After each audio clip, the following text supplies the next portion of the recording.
And here's a story already getting a lot of attention on KHOU.com today. You're asking, how could something like this happen? A man charged with capital murder, but out on bond, disappeared for about 2 weeks. And that's because his GPS ankle bracelet was removed when he failed to pay the monthly fee for it. Yeah, the problem here, the contractor who removed it didn't tell the court system until after it happened. Jason Miles has been tracking this story all day for us, joins us downtown to tell us what the district attorney and others are saying about this case today. Jason?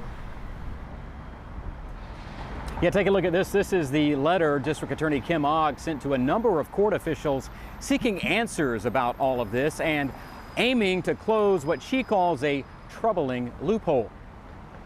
All of this has to do with capital murder suspect Clint Walker. He's accused of killing a security guard at a game room nearly 3 years ago, an alleged crime that was caught on surveillance cameras. Walker was released on a $100,000 bond this summer, but the GPS ankle monitor he was required to wear was removed by the private contractor paid by the county to keep up with it.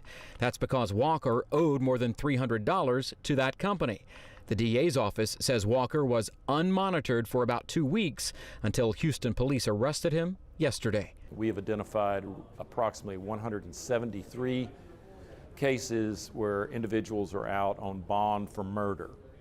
And if they are required to wear a GPS device, we want that condition of bond maintained.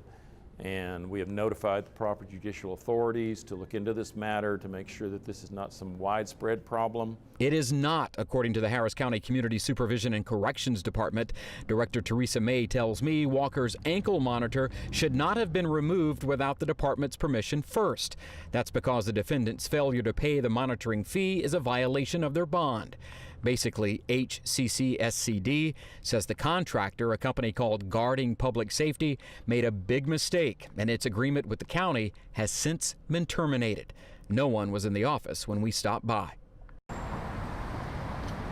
And now suspect Clint Walker is back behind bars, his bond revoked because he failed to go back in and get a second monitoring device. Meantime, his alleged victim's family, already upset that he was out on bond in the first place, now outraged over all of this. Hear from them coming up at 6 o'clock.